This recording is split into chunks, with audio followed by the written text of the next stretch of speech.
Bismillahirrahmanirrahim. Assalamu alaikum everyone. I hope you all are doing well. Okay, let's take a look at our science syllabus for first periodical. Unit 4, what do plants need? Unit 6, our food. We have total of 2 chapters in our first periodical. But in this video, we will be revising our first chapter, which is what do plants need? So basically in this chapter we are only focusing on plants, and in this chapter we also learned that how plants produce their own food and how they grow or develop. The contents of this chapter are keywords, question answers, true or false, reasons, flowchart, diagram and activity which was done in book. Okay, let's revise keywords. Keyword number 1, root. The part of a plant that grows down to the earth to get water and food. यानी पौधे का वो हिस्सा जो ज़मीन के नीचे बढ़ता है ताकि पानी और ग़िज़ाइयत हासिल कर सके। इसको हम आसान लफ्ज़ों में क्या कहते हैं? जड़ भी कहते हैं। Our second keyword is tiny. Extremely small. इसका मतलब है यानी इंतहाई छोटा। Our keyword number 3 is wilt. To become weak and begin to bend towards the ground. इसका मतलब है कि कोई चीज़ जब कमज़ोर हो जाए और ज़मीन की तरफ उसका झुकाव बढ़ जाए। Question answers. We have total 5 question answers in this chapter. Question number 1. Write 4 components of photosynthesis. I hope आप सबको पता होगा कि photosynthesis क्या होता है। फोटोसिंथेसिस एक ऐसा प्रोसेस है जिसके ज़रिए पौधे अपनी खुराक खुद बनाते हैं। और वो कैसे? वो इन 4 कंपोनेंट्स के ज़रिए बनाते हैं। और ये कंपोनेंट्स क्या हैं? Number 1 carbon dioxide, number 2 water, number 3 sunlight, number 4 chlorophyll.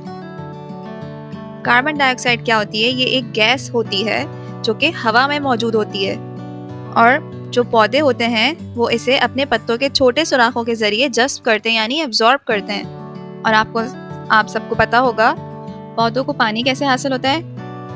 पौधे की जड़ें ज़मीन से पानी हासिल करती हैं। पानी पौधे के तमाम हिस्सों तक पहुंचता है। सनलाइट यानी सूरज की रोशनी। सूरज की रोशनी कैसे हेल्प करती है? ये एक तवानाई की तरह हेल्प करती है, यानी पौधों को सूरज से क्या मिलता है? सूरज की रोशनी से तवानाई मिलती है। क्लोरोफिल क्या होता है? क्लोरोफिल से ही हमारे प्लांट्स ग्रीन होते हैं, और क्लोरोफिल ही प्लांट्स का खाना बनाने में हेल्प करती है। And what else chlorophyll can do? It helps capture the sunlight. इन चारों कंपोनेंट्स की मदद से फोटोसिंथेसिस का प्रोसेस स्टार्ट होता है।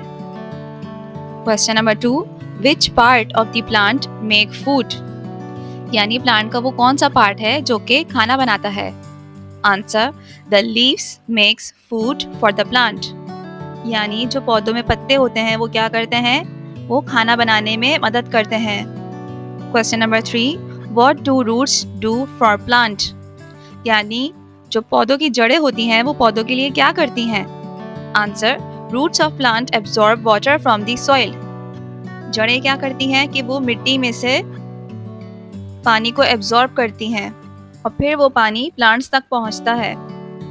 Question number 4, how do plant make their food? यानी प्लांट्स अपना खाना कैसे बनाते हैं?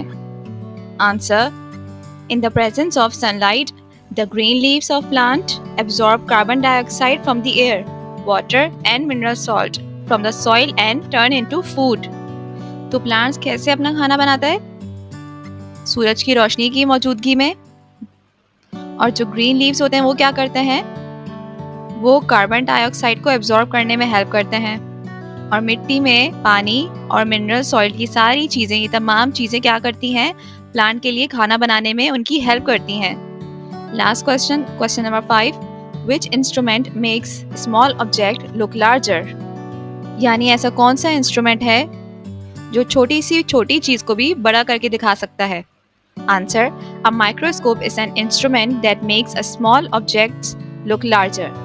तो वो इंस्ट्रूमेंट क्या है? वो इंस्ट्रूमेंट है माइक्रोस्कोप। माइक्रोस्कोप कैसा दिखता है? कुछ इस तरह से दिखता है। आपने अपने साइंस लैब में भी देखा होगा।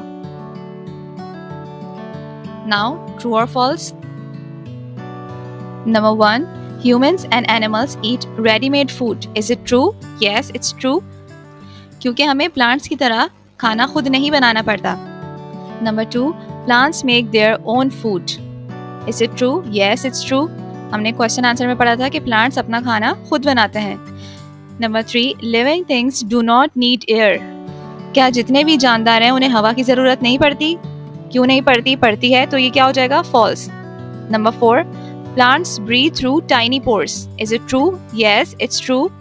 प्लांट्स में छोटे छोटे सुराख होते हैं जिसको हम स्टोमेटा भी बोलते हैं, तो वो उसके ज़रिए सांस लेता है। The colour of leaf is green. Is it true? Yes, it's true. पत्तों का रंग क्या होता है? हरा होता है, तो it's true. Reasons. Question number 1. Why do very few plants grow in the desert? यानी रेगिस्तान में बहुत ही कम पौधे क्यों उगते हैं? Answer. Because there is less water available in the desert. यानी रेगिस्तान में बहुत कम पानी की वजह से वहाँ पे पौधे बहुत कम उगते हैं. Number 2. What will happen to animals if all plants die? यानी अगर सारे पौधे मर जाएं तो क्या जानवरों पे कोई असर पड़ेगा या फिर जानवरों के साथ क्या होगा? Answer. All the animals will also die. यानी जब प्लांट्स ही नहीं बचेंगे तो फिर एनिमल्स भी मर जाएंगे. यानी जब पौधे ही नहीं होंगे तो जो एनिमल्स पौधे खाते हैं तो वो एनिमल्स कैसे जिएंगे? वो भी मर जाएंगे. तो जब पौधे खाने वाले एनिमल्स मर जाएंगे तो फिर ऑटोमेटिकली जो गोश्त खाने वाले एनिमल्स हैं वो भी नहीं बचेंगे. Now flow chart. Draw a flow chart of parts of plants. यानी आपने इसमें फ्लो चार्ट बनाना है जिसमें आपने पार्ट्स ऑफ प्लांट्स लिखने हैं और आपने ये बिल्कुल सीक्वेंस वाइज करना है, आगे पीछे आप नहीं कर सकते. यानी जब एक प्लांट ग्रो करता है तो सबसे पहले क्या होता है? फर्स्ट स्टेप पे क्या है? हमारे पास रूट्स, पहले जड़ें होती हैं, उसके बाद फिर उसमें से स्टेम निकलता है, उसके बाद फिर पत्ते निकलते हैं, पत्तों के बाद क्या होता है? फ्लावर्स निकलते हैं, फूल निकलते हैं, फूलों के बाद फिर फल निकलते हैं. आप इस वीडियो में बहुत गौर से देख सकते हैं. जड़ों में से क्या निकला? पहले जड़ों में से स्टेम निकला, स्टेम के बाद लीव्स, उसके बाद फ्लावर, फिर उसके बाद फ्रूट भी निकल सकता है.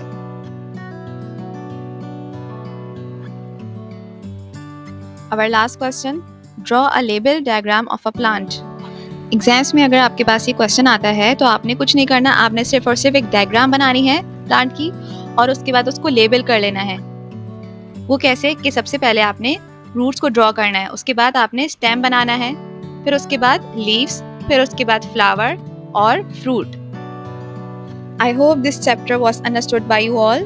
Don't stop your revision everyone. We will meet in the next video with the revision of the next chapter. Take care until then. Thank you. Allah Hafiz.